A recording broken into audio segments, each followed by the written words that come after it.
You know, I think it's safe to say that video game opinions are pretty, The Last of Us is about these two characters. Put some faith in us, trust us, we're gonna do right by you. Yeah, because apparently when I give my opinion about The Last of Us 2, apparently I'm God, and apparently my word is law, even though it's not. I think it's safe to say that the discussion of The Last of Us 2 is an oddity, especially in today's culture. And frankly, I find it to be a bit fascinating to see how both sides are reacting to this game, and the reaction can be... I just hate so much when people call a story bad when it kills a main character. It just doesn't make sense to me, man. Then the internet decided that this game was no good. And this is why you have to actually play a video game before you start talking all that shit. But hey, I guess if you got over tens of thousands of millions of subscribers, then hey, I guess your word is law. You see, I find comments like these to be reductive when people talk about the game, and actually pretty ignorant to understand the outside perspective. You either love the game or you hate it, and that's mostly just referring to the story portion of the game. It seems gameplay-wise, it works fine, which from my own experience doesn't really do too much from the original, save for some slight upgrades, with a little bit of hiccups here and there. I believe I can fly. I believe I can touch the sky. But they're really all not that bad. But really, I find it amazing that apparently, even if you find fault with the story, you're wrong, you don't understand, and you haven't even played the game. Really, for all the talk that come from people that are big, it's almost like a foreign concept that people don't really find the game to be perfect. I'm one of those who thinks that the game is fine. Not perfect, but the faults lie in the narrative and structure and the contrivances for me. Well, that and the shady tactics that the game went through. Oddly enough, that's not coming up in the game reviews as to why people are taking issue with the game and dislike bombing it.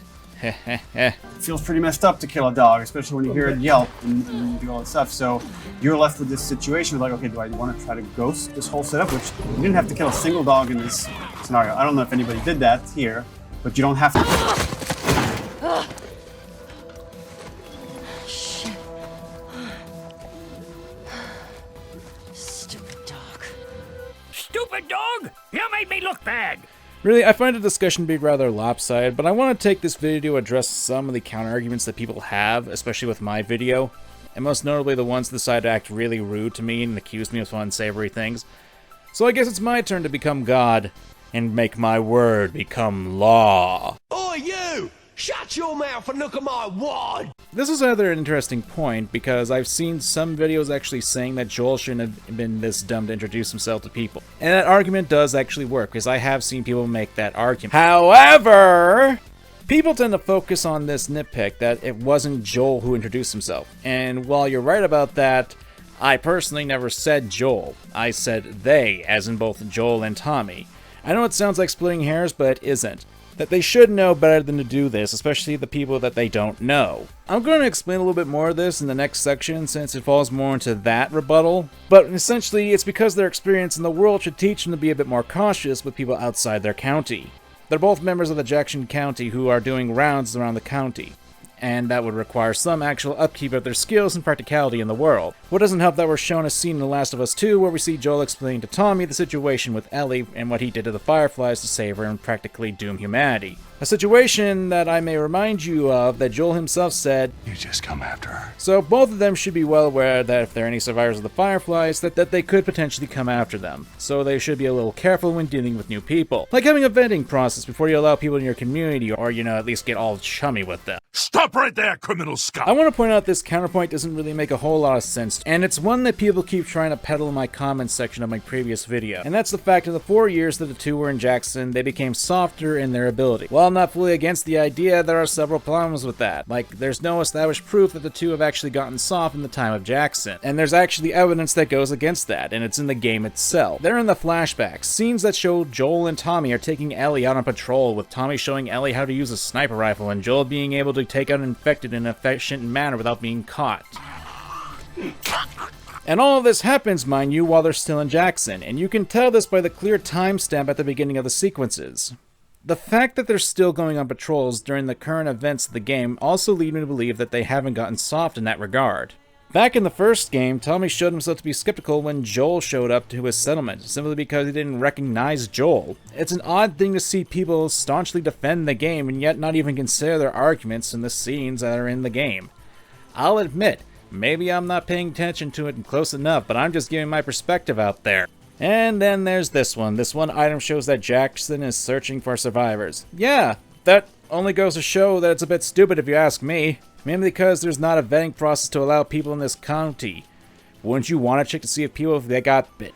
To see if they're a part of a group that could potentially ruin your county? We've seen this kind of happen in other zombie-type media. You know, like The Walking Dead. Yeah, it only goes to show that it's a stupid point if you ask me. It's almost like people are trying to justify the ability to turn off your brain in this world. Then again, I'm sure someone's probably going to listen to these points, strawman me, and just proclaim you didn't play the game. See, there's a sequel. Wasn't as good. Regardless of what you may think, people can have an opinion on a piece of media. Video games especially. Positive, negative, it doesn't really matter to me. Unless you're being outright dishonest in that regard. Honestly though, when it's more specifically narrative-based, I'd like to point out that I haven't touched the gameplay in my previous video or my criticisms, as well as the graphics. Mainly because I don't have complaints with those. I mean, other than that, I don't think the gameplay is as innovative as people made it out to be. I mean, there was a big deal about jumping. I mean, I guess it's innovative. I just understand why people think I'm mad about this. I'm just having fun talking about nerd stuff. Now, there's one thing I do need to point out, and that's with the dislikes. And something that these reviewers and mainstream reviewers seem to ignore why people are taking issue with the game and why it's dislike bomb. It isn't fully just about the game. I will say that if you hate the game for like stupid reasons such as, you know, the inclusion of trans people, then I'm gonna have to say screw off on that. That's really kind of a stupid reason if you ask me. But people take issue with how Naughty Dog and Sony reacted when the leaks were out, when they basically took down people's YouTube videos and hit them with strikes using YouTube's broken copyright system. Jeremy coming to you with another video, and today I just got hit with a DMCA from Naughty Dog. The fact that Naughty Dog actively, you know, did change and mess with the trailers in order to trick people into buying the game. Try to protect the story, right? Including putting fake shots in trailers and swapping skins on characters and recording a different line with Troy. The fact that people are actually, you know, taking issue with Neil Druckmann. The fact that, you know, there has been a little bit of things going on that are dishonest, like Neil saying, you can only play as Ellie, which, you know, is an actual quote. But getting back to the YouTube stuff, this is something that Neil has actually admitted to. And to be fair to Neil, he probably was referring to just the uncut footage that was leaked. But it still started a garbage fire that people who were merely talking about the leaks happening got unjustly punished for talking about them. Getting back to the game itself, I do have to point out that I wouldn't have an issue with Abby killing Joel. Like I said in my video, in a vacuum, the idea is actually pretty solid. I fully understand the argument that Joel wasn't a good person. Although I would like to say that I kind of find it a bit stupid that Naughty Dog pretty much did a retconning of the end of the first game, making it out like Joel killed the entire hospital when it's possible they only kill a doctor in it. I tried to scare the doctor into letting me pass, but he was fearless. I really didn't want to kill the guy, so I met him halfway and shot him in the foot. You fucking animal! I mean, I shot him in the foot. That couldn't have killed him, right? But I don't know, it looked like he dropped dead instantly. He's fine. And best of all, the doctor didn't count as a kill. Again, why? Because it was a footsie shot? I'll never know. Use the segue as a side. Like I said in my first video on this, I think that the biggest issue I have is the structure and how we get to... Very nice follow-through. In practice, you two will learn how to kill. Yes, later we get flashbacks to Abby's motivation. But by that point, it's already too late. You're essentially giving the player one of the worst first impressions ever, and it's an extremely uphill battle for me to want to sympathize with said character. And I say me, because I'm only speaking for myself in that regard. Maybe you can sympathize a lot more with her, but unfortunately, I really can't, especially when Abby doesn't really go on the redemption arc that Neil likes to peddle. If anything, I find it weird that Ellie would give up on killing Abby, especially after the countless people you have her kill in the game in order to get revenge. That's odd. Usually the blood gets off at the second floor. Doesn't make a lot of sense to me, especially after biting off Ellie's fingers. So you're telling me that after giving up everything, the life on the farm, going across the country, killing so many people, even going through hell just to fight this person, who took away the one person that she really cared about in this world and killed most of her friends, like...